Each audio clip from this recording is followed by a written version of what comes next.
Welcome in, everyone. I am Matt Olson, and I am here today with Evan Lazar who covers the New England Patriots, some team you guys been asking about all year. And I think, as a Patriots fan, I think it's finally a little bit fun on the offensive side of the ball. Obviously, Drake Maye coming in last year was exhilarating to say the least, but added a few more pieces this year, which we're going to dive into. Evan, how are we doing today, man? I'm doing great. The production, I love it. You got a little intro. We got the little rundown. It's awesome. You guys have come a long way. It's been cool. Yeah. So those who don't know, Evan was probably our third guest ever on when we started our podcast 2 years ago. And honestly, hearing that from him does mean a lot to us. Oh no, it's great to see how far you guys have come. You guys are killing it. No, we appreciate it. Well, I say we just dive right in. I mean, I think the most obvious is Drake Maye and him going into his second year. You know, obviously a good first year. I think brings a lot of excitement in. What do you expect from Drake this year in terms of what do you consider a successful year being, and more importantly, maybe an unsuccessful year? We saw a lot of athleticism last year, which we haven't seen. I say since Cam Newton, but I don't even know that was true. Cam Newton athleticism is more falling forward a lot, but Maye did have 421 rushing yards last year. So do we see that growing? Just give us a synopsis on Drake Maye year two. Yeah, well, I think there's two different ways to look at it. One is obviously, winning football games from that perspective, and as a fan or as somebody that covers the team, just seeing Drake take that next step, clutch and late in games, finishing series, game-winning drives, that sort of thing, putting the team over the top in the fourth quarter. Those are the little things and the intangible things in a lot of ways when we start talking about clutch and having that it gene and all that kind of stuff that I believe Mike Vrabel is trying his best to get out of Drake Maye. We see him constantly pushing Drake Maye at these practices to be more vocal, to be more to celebrate his success more with his teammates, to be that leader at the front of the pack. So I think those are one side of it is that whole thing, and then the other side of it is obviously statistically and fantasy production and all that good stuff. So I think in terms of that, the stats and all that good stuff, statistically, I do think that he should be pushing 30 touchdown passes this season. I look at where he was last year and you project that over 17 games. It wasn't that far off. He would have been somewhere in the mid 20s. So you add a couple more starts, you add some better weapons, Josh McDaniels. You like to think that he would be over that. And then you start to get into that interception number as well. Getting that down and getting that closer to more of like a reasonable number. So long-winded answer, but in terms of like the rushing yards too, I do think you're still going to see some of that. But at the same time, they've been really pushing him to extend plays and be a passer for longer and not just take off running at the first sign of trouble.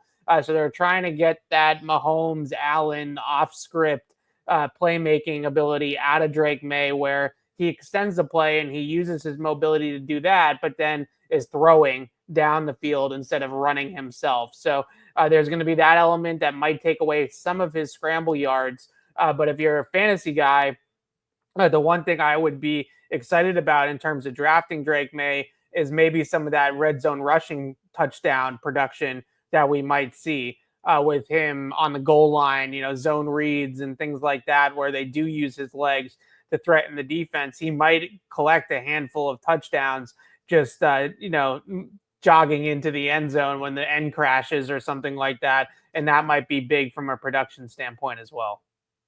No, absolutely. I mean, I think that's an interesting take, mostly because, and the segues almost perfectly, the running back room on this team is also got what I think is an upgrade. We have obviously Stevenson coming back. I feel like we keep seeing the fumbling issues highlighted. I think he had one recently at camp, if I remember correctly. I've read so many camp reports, I almost can't keep it straight. But then they go out, they draft Henderson. He's having a strong camp. I feel like connecting on that wheel route the other day might have been the happiest camp read I had almost all year. there's still Antonio Gibson hanging around. Like, how do we see this backfield shaping out short term, long term, and kind of what are your expectations for each player? Yeah, it's an interesting backfield because I do think that Stevenson is still their best early down between the tackles road grader. Like if they have to have a guy, and I'm sure they will, that's going to carry the ball 200 times in the season, I still believe that's Rhamondre, and he's built for it, and he's the best guy between the tackles for it. So I think that element is still going to be in their offense, and McDaniels has always been somebody that likes to get downhill, pull the guard through, lead with the fullback, whatever the case may be. I think they're still going to want to come at teams in the running game. And if they're going to do that and feature a power run game, then I think it stands to reason that Rhamondre Stevenson is the guy that's the workhorse or the bell cow that could be able to do that sort of thing at a high volume. With that being said, I imagine his leash with the fumbling is probably pretty short after what happened last season. And like you mentioned last week, they had an in-stadium practice on Friday night. He cuts up field, really nice cut off a outside zone, good read, gets up field, gets to about the 10, 12 yard gain area and gets the ball punched out from him by the tackler coming in to make the play. So that again was another reminder that this guy fumbled the ball 7 times last year. I Mm-hmm. think not that it flew with the last coaching staff either, but I don't think that that's going to fly with Mike Vrabel. If they are having these high leverage situations go awry because Rhamondre is putting the ball on the ground, I don't imagine his leash is going to be very long with Mike Vrabel. So if that being said, if they do have to pivot away from Rhamondre, who again I think is still going to get the opportunity to be that lead back, if they do have to pivot away from Rhamondre, I expect that to go to Antonio Gibson because I think they're going to want to keep Henderson in the same role that he's going to be in his entire rookie season, which will be a primary passing game type of role. I think their vision for him out of the gate is more James White than it is, a lead back in a committee. So I look at Henderson as the stable guy here. That's going to be a pass game player primarily, a sub package player primarily, but it's going to have a huge impact because of his big playability. But it might not be that volume that people are looking for. If they have to pivot away from Stevenson, then maybe it's Antonio Gibson stepping into the early down role so that Henderson can stay the same and they can keep him on the track they want to keep him on. But that doesn't mean that Henderson's not going to be involved because his big playability is too good to keep him off the field a lot. So I still feel like he's going to flirt with 50% of the snaps. It's just going to be situation based. It's not going to be 1st and 10 from the 25 that we're going to see him out there a ton. It's going to be 3rd downs, 2-minute, end of game passing scenarios.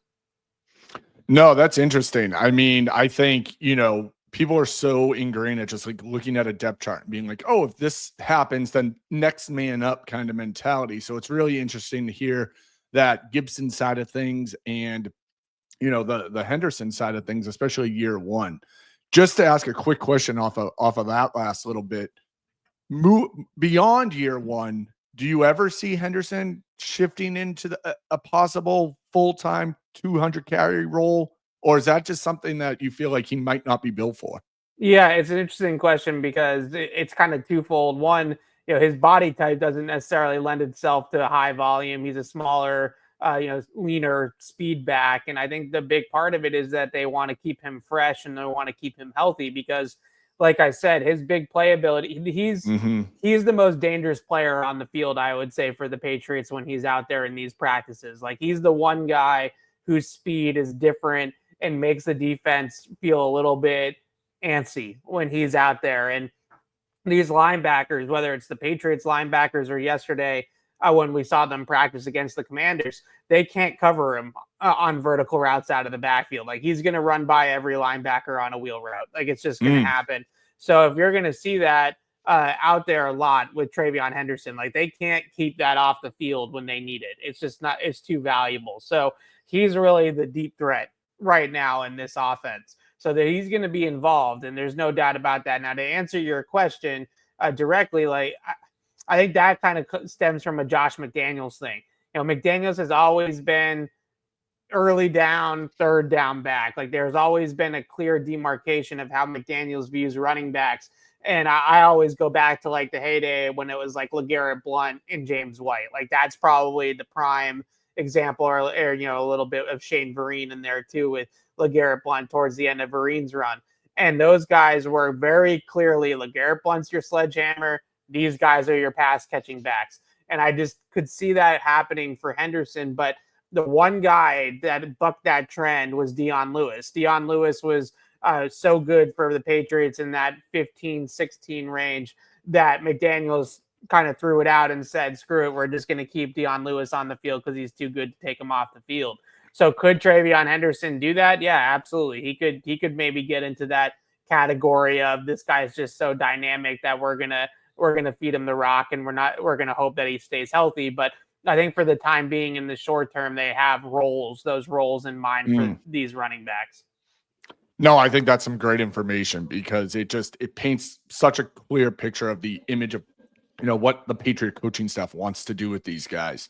And I think, again, just kind of segueing right over, you have a wide receiver room that is actually fun and interesting now. I Right. mean, for the first time, I feel like there's potentially a wide receiver one, not a wide receiver 1C or whatever we want to call it there. They go out, they bring in Diggs, they draft Kyle Williams, we return Demario Douglas. That's a solid core. We've seen Butte get action in I believe the X spot a decent amount in practice.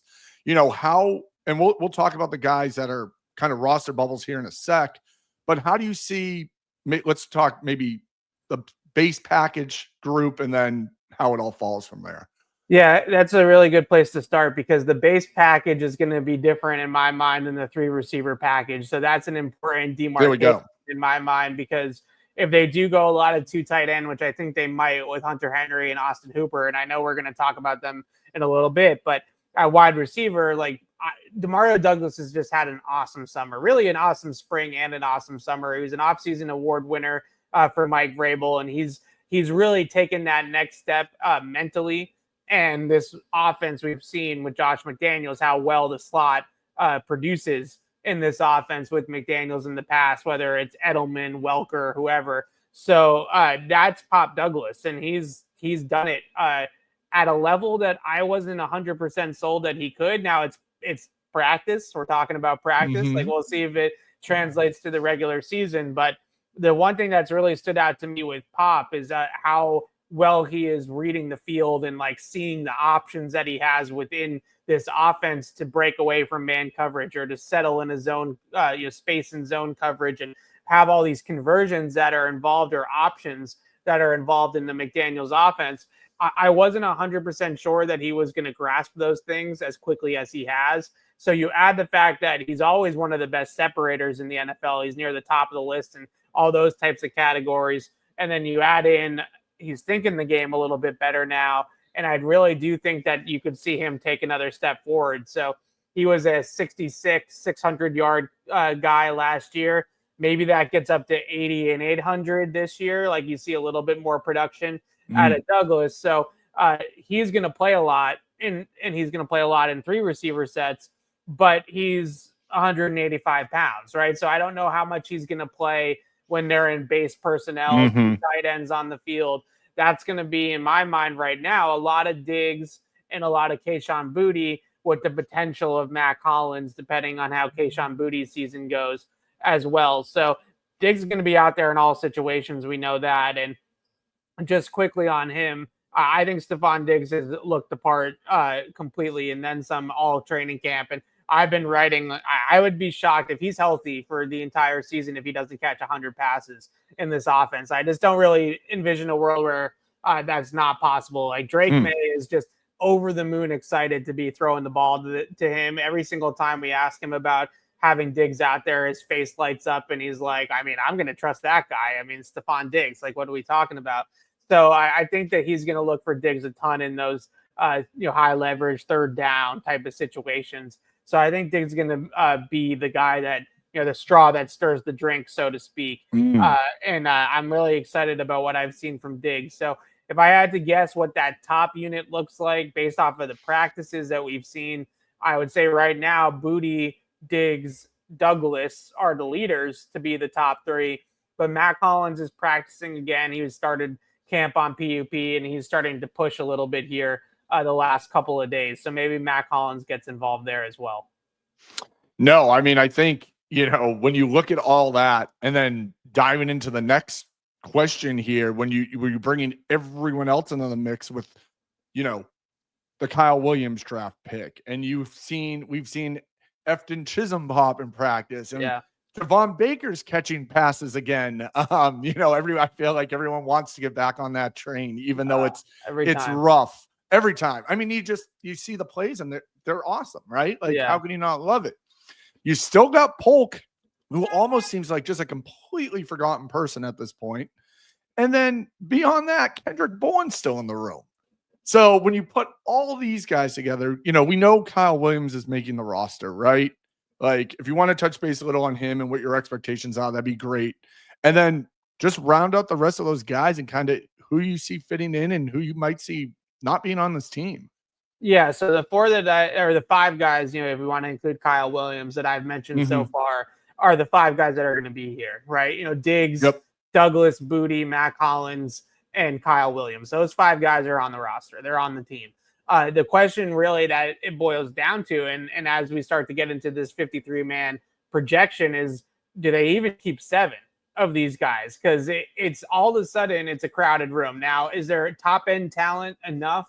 Like, we'll find out. But from a depth perspective, they might have 7 NFL wide receivers in this camp, which is crazy to think after how that position group has looked over the last couple of years. Now, Kyle Williams specifically has been a little bit quiet as of late, but every other practice, it does feel like he gets a go ball from Drake Maye and he gets behind the defense, and you see that speed and certainly that separation ability on the outside that we saw in college translates from time to time, and it is definitely there. But I wonder with him, is his best role playing on the outside at that X spot full time, where he's going to see a lot of press coverage and a lot of backside one-on-ones, which at his size and with his play strength, I'm not 100% sure that's a great translation to the pro game.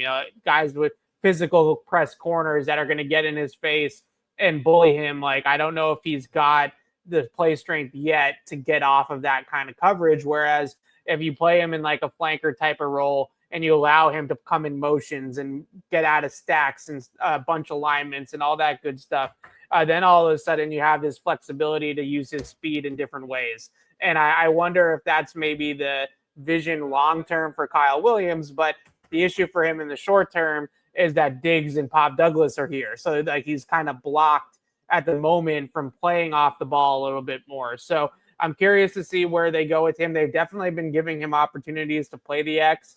I just don't know if he's got the size and the NFL caliber play strength yet to play that role at a high volume at a good clip. But in my mind, as soon as he comes into his own, Booty and Matt Collins are nice players, but they're going to want to get Kyle Williams' feet wet and see what he has, and if he could maybe elevate that third receiver spot even more. So that's the hope there. You mentioned Javon Baker. He's the guy that I cannot quit. I don't think anyone can. I have property on Javon Baker Island. I am on board. I can't quit it. It's my problem. It's a curse and a blessing at the same time. And I think the thing that makes it so hard with him is that they don't really have anybody with his combination of size and speed on the roster. Like, if you're really talking about outside receivers that can get down the field and then win the ball down the field, like in a contested situation, he's the best at it on the team. And with Drake, you want to see him unlock that deep ball and you want to see him push the ball down the field and hunt those big plays. But if he gets out of the pocket and he just wants to throw one up to a guy, the only guy that's going to go to the 10th floor and catch it is Javon Baker. Like, Kayshon Boutte, nice player, not really his game. Stefon Diggs, not really his game. Matt Collins maybe could do that sort of thing, but you'd like to see it come from a younger player that has some upside and some long-term longevity here. So I would keep Javon Baker right now as the 6th receiver in the room because of the potential and the upside. He's got to be more consistent. He's got to round out his game. He's got to cut down on the errors. But the high-end flashes are 100% there for Javon Baker. So I would look at him, and then I would look at Efton Chisholm right now as the two guys that are vying for that sixth spot. Chisholm just wears the suit of the McDaniel slot receiver. It's cliche. It's easy to say that, but it's really true. He just looks the part of it. He's been watching and studying a lot of Danny Amendola. Like that's the way that he moves. That's the receiver I think he best compares to from a Patriot perspective. I don't know if Chisholm's going to play this year, but 2 years from now, could Efton Chisholm have that Edelman career arc where it takes a couple of years for him to catch on? But once he does, he's a consistent threat in the offense. I could definitely see that. So that's the tough part. Does Chisholm make it to the practice squad and you can stash him? Maybe so. So maybe they end up going that route, keeping 6, and then hoping that Chisholm clears waivers and they can bring him back on the practice squad. So I hate to even bring it up, but does that mean Bourne and Polk odd men out? Yeah, so I think Kendrick Bourne right now is injured. He got hurt in that in-stadium practice. He didn't practice this week. Vrabel described it as getting rolled up on, so probably not a major injury, but not something that it is something that's held him out of practice. So I wonder with Kendrick Bourne if they think about placing him on IR to start the season, and then you kind of have him in the background. So in case you lose a Diggs or in case you lose a Douglas or a Booty, like you have an NFL receiver stashed away that can go into a game on Sunday and immediately contribute. And you're not asking Kyle Williams or Javon Baker to all of a sudden be playing 70, 85% of the snaps. And like you're putting a rookie or a young player in a spot that he can't succeed. Jalen Polk, I don't know what happens with him. That's going to be a tough pill to swallow as a guy that's a second-round pick in his second year. But he started camp off slow. He was hurt. He didn't practice for a couple of days. He hasn't really done anything to catch the eye since he's been out there. I hate to give up on a second-round pick that quickly, but if we're just being fair and looking at the competition, Jalen Polk has definitely been at the bottom there. No, it's interesting. I mean, it's going to be interesting how it all plays out, right? There's a lot of mouths to feed. I feel like it's the first time I can say that, as a Patriots fan and looking at it. But that's what makes it exciting. And then through all of this, and we alluded to it earlier, there's 2 pretty damn good tight ends on this team. Yeah. I don't assume Drake Maye is going to throw, league leading pass attempts this year. So I feel like overarchingly, we probably need to keep that in mind. But, we do have Hunter Henry. We have Austin Hooper, who was quietly very efficient, performed pretty well. I went back and looked at those mostly, just those stats. And it was really shocking from a snap count, from a production standpoint. It just completely, if you want to call someone under the radar, I feel like it's Austin Hooper. Let's talk about the 2 tight ends. Let's talk about how they fit in this offense and what your expectations are of them. Yeah, you're right about Austin Hooper. I got Austin Hooper, for an offseason last year that they didn't have a lot of hits in terms of personnel additions. It was a rough go in the draft outside of Drake, and it was a rough go in free agency. Austin Hooper was one of the guys that they definitely found and hit on. Like he was a really solid second tight end for them. Catching passes and blocking in the run game. So I think that he's a valuable piece in terms of depth. But with Henry, I think there's really 2 things that I think, really make me think Henry's going to have a big year. One, him and Drake Maye are like really good friends. Like they have a really good on and off the field chemistry, and they're really close. And Henry's been kind of like a veteran for Drake Maye to lean on and walk him through his rookie season and all that kind of stuff. So they're a tight, duo there. And I think Drake Maye really trusts Hunter Henry when it's 3rd and 6 that Hunter Henry is going to find the sticks and they're going to move the chains. When they're in the red zone, they're looking to punch it in. I think Henry's going to have a decent opportunity to catch a lot of touchdowns. He caught 9 in 2021 in this McDaniels offense with Mac Jones. So I think that there's a world where he's that, in that ballpark again, maybe even double digits, because you look at their receivers, and those guys aren't typically big touchdown producers. So someone's going to have to catch the touchdowns from inside the 20-yard line. And my guess is that it's going to be these tight ends. So Henry might not have the highest volume out of all these guys that we've talked about. But I think that he's going to be a red zone guy for the Patriots that they're going to lead pretty heavily on. So I would look at that in terms of fantasy production, like the touchdowns, I think are definitely going to come for Hunter Henry. So you look at all these different things, chemistry, comfort level, red zone production. And I think the Patriots tight ends are going to be involved. And the last, thing that's worth saying is just their play action passing game. I think that's going to be right back in the realm here, right back in their world, because McDaniels is notorious. Let's go under center, run downhill, pull the guard. Okay, now we're going to fake pull the guard, and we're going to pop pass it right by your ear hole, to the tight end on a seam or a crosser or something like that. So those were working yesterday in the joint practice against the Commanders. Henry and Hooper caught a bunch of passes from both quarterbacks in that practice. So I expect them to run a lot of those pull play action, type of concepts that we saw with Brady and Gronk for a decade. So expect to see a lot more of those this time around too. No, I mean, I think that just builds excitement across the receiving room, right? So just rounding this out, we've talked about a lot today, but what's something that you feel listeners have to know about this offense? Maybe it might not be obvious. Maybe it's someone who surprises. Maybe it's someone who disappoints. Like, what do you feel our listeners need to know about this Patriots offense?